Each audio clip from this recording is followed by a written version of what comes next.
all in the remembrance that we're all one, part of one life, one being, one essence. This morning I wanted to begin a new series, and it comes from this idea around how well did I love?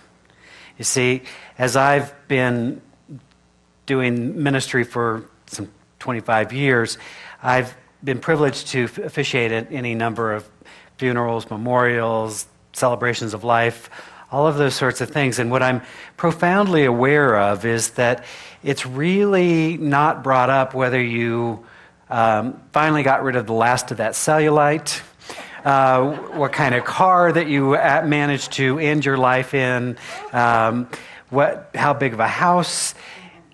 It's always about how well did they love. How did they open people's hearts? How did they touch people's lives in ways that they couldn't be imagined, or we couldn't have imagined? So this is a lovely time. I know we're going to do some very silly things this month. One being the game this afternoon, but that's a whole other thing. I was saying I'm just grateful I don't have to humble myself again this year. It's all good. But there's this thing called Valentine's Day. And, I have issues. Let's just say that.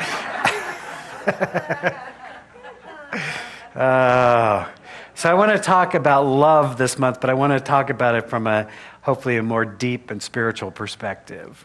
Because I am reminded that romantic love is wonderful. It's lovely, don't get me wrong. But ultimately, there is this awareness of honoring and valuing and appreciating ourselves and the world around us. Jesus said to us, actually Paul said it, but he said, "Do you not know that you are the temple of God and that the Spirit of God dwells within you?" Do you not know that? I would ask, do you know that? That the divine is making itself known in us. And so as we're opening our hearts to that which is this divine love that is ever present and always available. And yet I find for some of us, we don't treat ourselves as if we are divine beings. Sometimes we're not very kind to ourselves.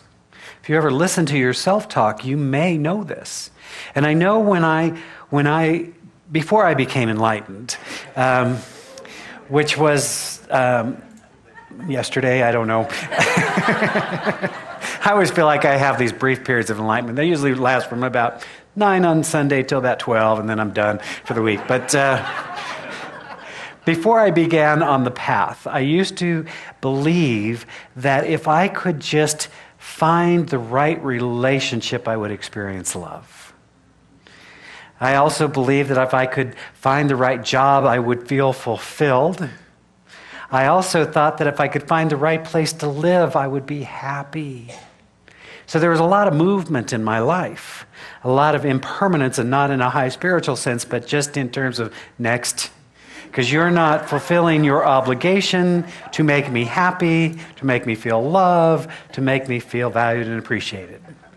So lo and behold, if I didn't begin a journey of spiritual discovery and heard probably for the very first time the words of Jesus. When Jesus was teaching, this comes out of Matthew, a lawyer, came to him and said, a little tricky question, "So, Jesus, teacher, tell us which is the great commandment in the law. What's the great commandment of the Torah?"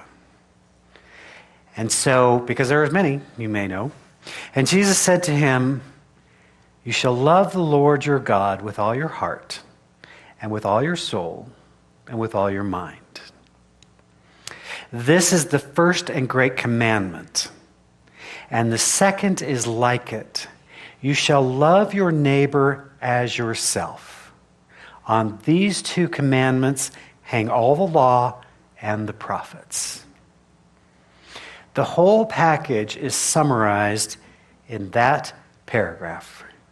You see, because he says you should love the divine. We should have a love affair with the beloved, with this infinite presence, this divine intelligence, this 10,000 names. You know, in the Eastern tradition, they talk about the 10,000 names for the one.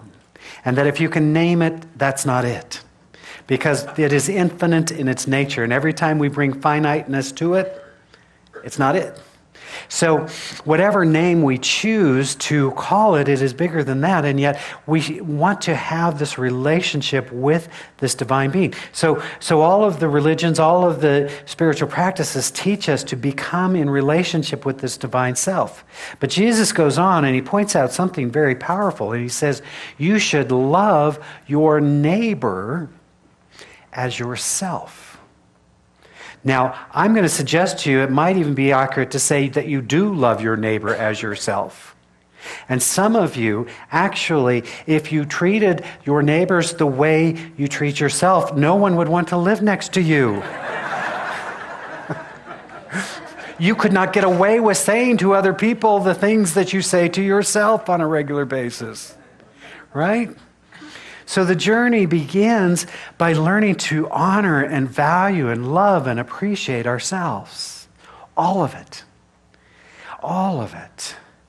You see, some of us, maybe you're like me, grew up in traditions where you weren't supposed to don't be so full of yourself. And all these well-meaning things that people said that helped us to reinforce an idea of our not enoughness. Now, I'm not talking about big egos here. You see, I'm not talking about that. In fact, a good sign of an egoic kind of way of being is people telling you how wonderful they are. Jesus also said, by their fruits you shall know them. Right? You don't need anyone to tell you if you're wonderful or not.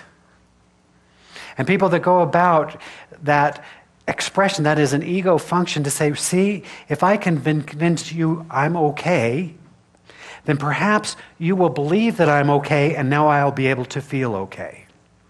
Right? I'm talking about that deep knowing that we are created in the image and in the likeness of the divine, that the life is expressing itself in and through us as beings of light. Do you not know that you are the temple of the divine and that the Spirit of God dwells within us? So this work, I found, always comes back to self. Sometimes people think that we're very self-centered in what we do. But what I have found is that until I get that relationship right with self, not a whole lot else goes well around me. That it is when I'm in right relationship with the self that other things begin to flow and to happen. And so as I began to have that shift in my own being, then I realized it wasn't about being in relationship with someone to feel loved, that it wasn't about having the right job to feel prospered. It wasn't about anything outside of myself. That great phrase that says that wherever you go, there you are. If you don't like the scenery here, it ain't going to be a lot better next door, right? So we're learning, this month is all about looking at that, about moving through the stages, about being in love with ourselves and being in love with others and being in love with our community and being in love with the world. And it always starts within. So we want to get that part right. But I also wanted to break some bad news to you. I think it's important that you know these things. You've reached this stage in your life, and it's important that you find out that there's 5 things you cannot change. Now, I did not make these up.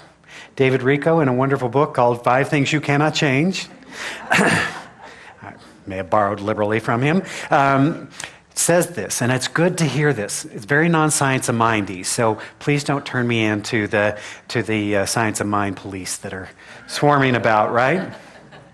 Because it says this: 1, everything changes and dies. You can't change that. Everything changes and dies. 2, things do not always go according to plan. Have you noticed this? They don't always happen the way we want them to, expect them to, even pray that they will. life is not always fair. Sorry. Pain is a part of life. Hear that. Pain is a part of life. It goes with it, and it's a necessary and important part. And guess what? People are not always loving or loyal all of the time. Now, I'm not trying to be a downer here, but I'm just saying, and what David Rico is saying to us is, if we understand this, then we can stop trying to fight it. We can stop trying to make that be different. You see that there's a wonderful phrase from the 12-step programs that says that God, now I always mess this up. God, grant me the, anyone? Serenity. Start with serenity? Anyways, you know the thing, right? Look it up. Google it, right? But it ends up with the wisdom to know the difference. The difference to know the difference between changing what you can and what you can't. There are some things you cannot change. There will be pain in life. So if we recognize that, then the wisdom says, aha, perhaps there's another way. And again, by honoring and valuing and appreciating and knowing who I am, I can move into a different way of being in the world. I love the story of the Buddha and how the Buddha was born as a prince. He lived inside a palace. All of his needs were met. He lived in splendor and in riches, and everything was always wonderful all of the time. What a great life. But the Buddha had some longing to see what was beyond the walls. And when he finally snuck out and went into the world, he found out that there was pain and suffering, that there was people who didn't have enough to eat. There was people who were sick. There were people in pain. There was suffering in the world. And that began the quest.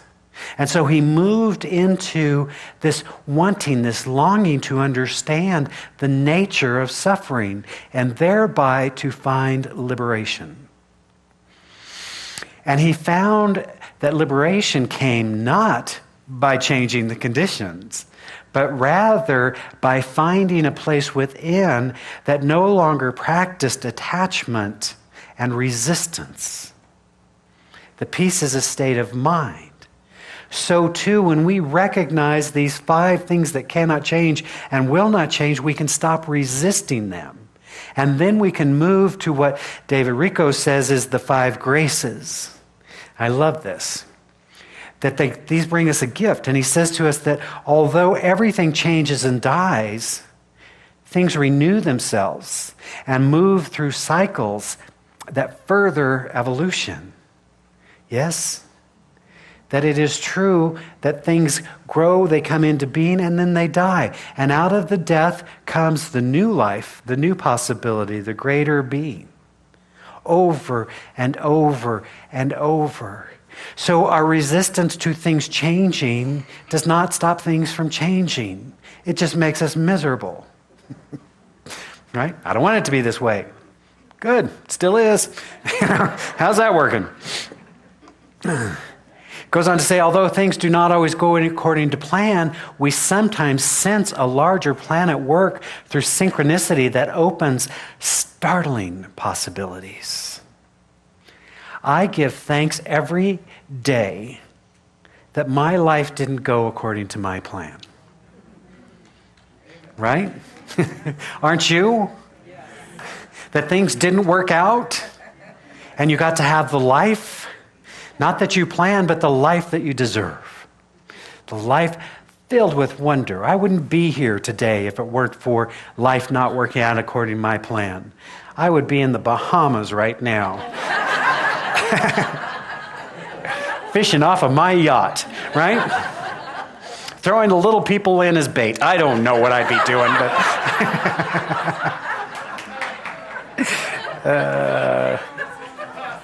No, I wouldn't. That was never my plan. Goes on to say, although life is not always fair, something in us remains committed to fairness and refuses to be unjust or retaliatory. That we are always working for greater justice in the world. It is not enough to say life is not fair. It is our job. Martin Luther King, the great example for so many of us working towards the beloved community that saw us all as one, saw us all working towards social justice to greater possibility for all humanity. That will always be with us, whether life is fair or not. It is our obligation as spiritual beings to realize that there is no them and us. There's only us. And we don't want to treat us the way we treat them, right? Goes on to say that although pain is a part of life, we have ways of dealing with it. And thereby we expand our powers to handle future pain and help others in their pain. That's why I always speak of, we want to be a community that is in celebration and in compassion. That yes, we celebrate when it's all working, when it's all good, when it's all wonderful, but we also come together to be present with another in pain. Not to solve their pain, not to take it away, but to simply be present. It is the greatest gift we can give to one another, is to simply be present with another. And to say you are loved. You're okay. And there's a part of you that is bigger than your current circumstances.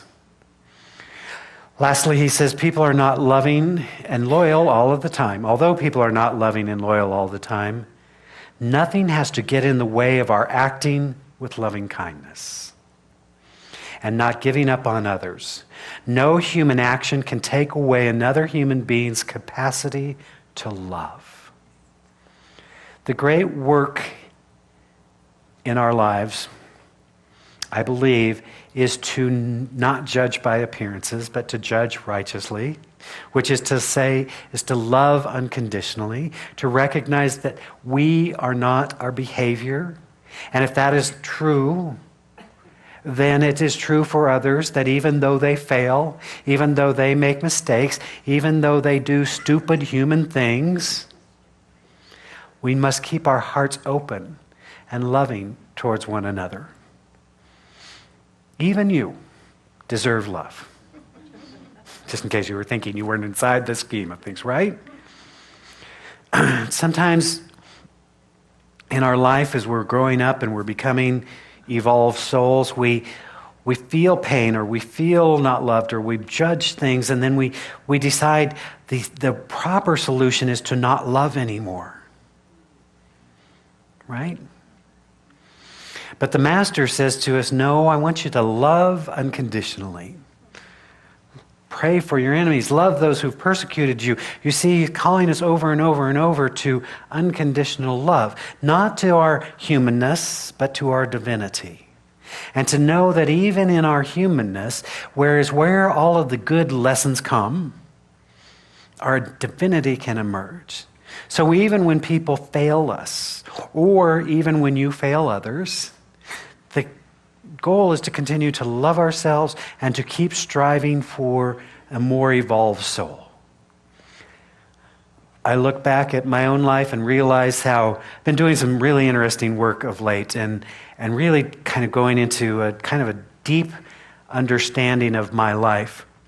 And I had this awareness of getting here on this planet and I've always felt the connection to the divine. I've always felt that. It's what I've come in contact with. I guess it's a good thing I turned out doing spiritual work, huh? Because I always felt this connection. And I got here and I didn't understand. Why would people treat each other this way? Why would people lie to one another? Why would people treat each other? And I just didn't understand the world in which I was living. And so here's what I decided as a young person. Obviously, there's something wrong with me. Anybody else do that? The work then was to begin to understand there was nothing wrong with me. You got it. You aren't living in a world that didn't. And your job, is to help others get it. So now, these 29 years later, I am preaching. Well, okay, maybe 30. You're connected with the divine, that the world around us is not the thing. It is who we are on the inside. Isn't that fascinating?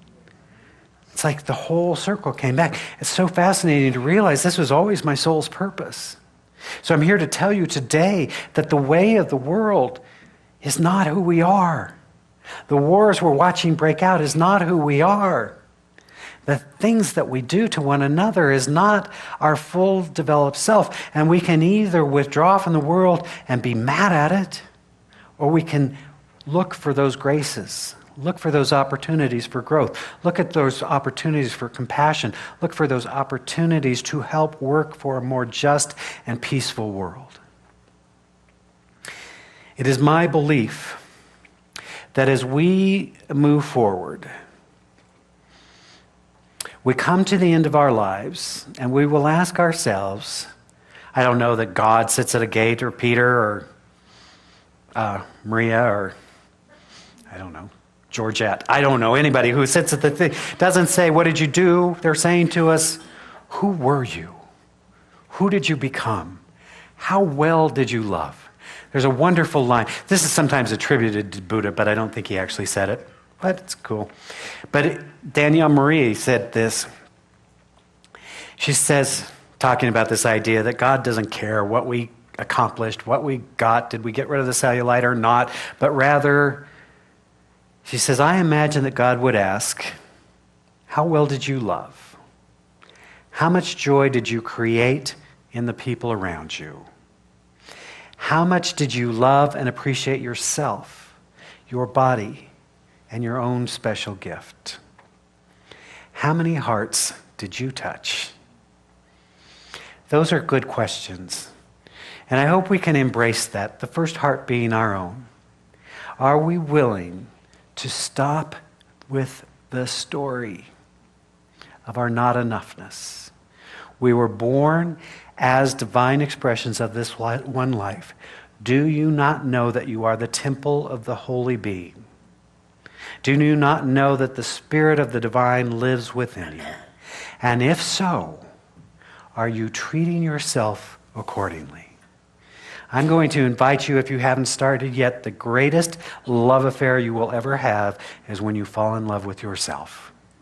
All parts of self, just by the way, not just the good stuff, but the shadow as well. And then we move to a place of wholeness and well-being and joy, and it's a good, good thing. I invite you to join me there. Let us take a moment to pray now. As we simply take this moment to turn inward, to honor and acknowledge this one life, this one power, this one presence, this one love. This one infinite intelligence which is always seeking its highest self-expression in and through and as its creation. That there is no separation. There is no other. There is no them, there is no there. There is only the here, the now, and the us.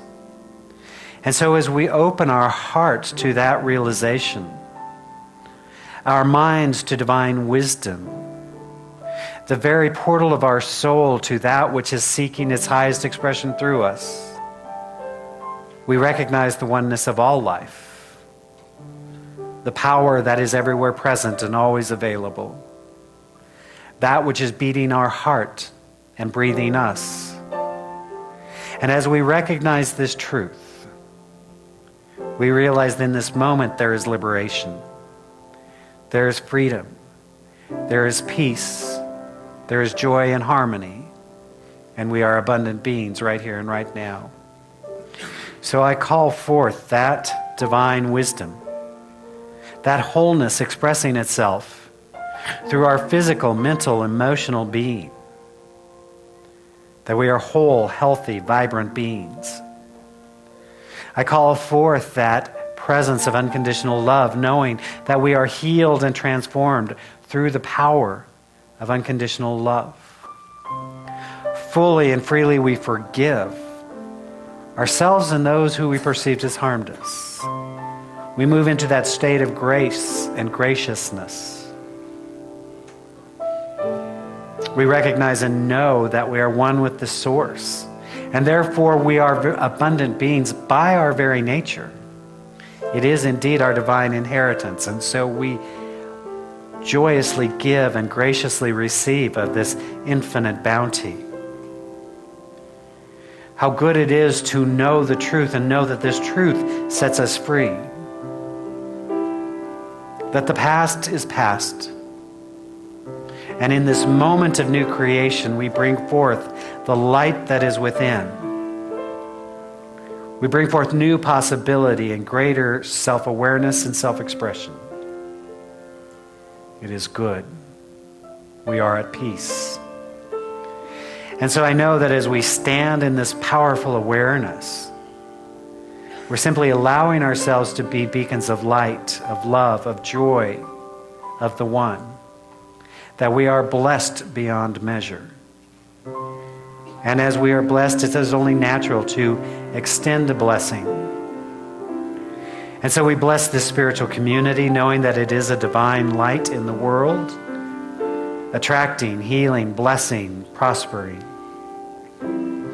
We bless our brothers and sisters. We're holding that high vision for a planet at peace. A world that works for all. A world where the inherent brotherhood and sisterhood of all humanity is known and understood and practiced.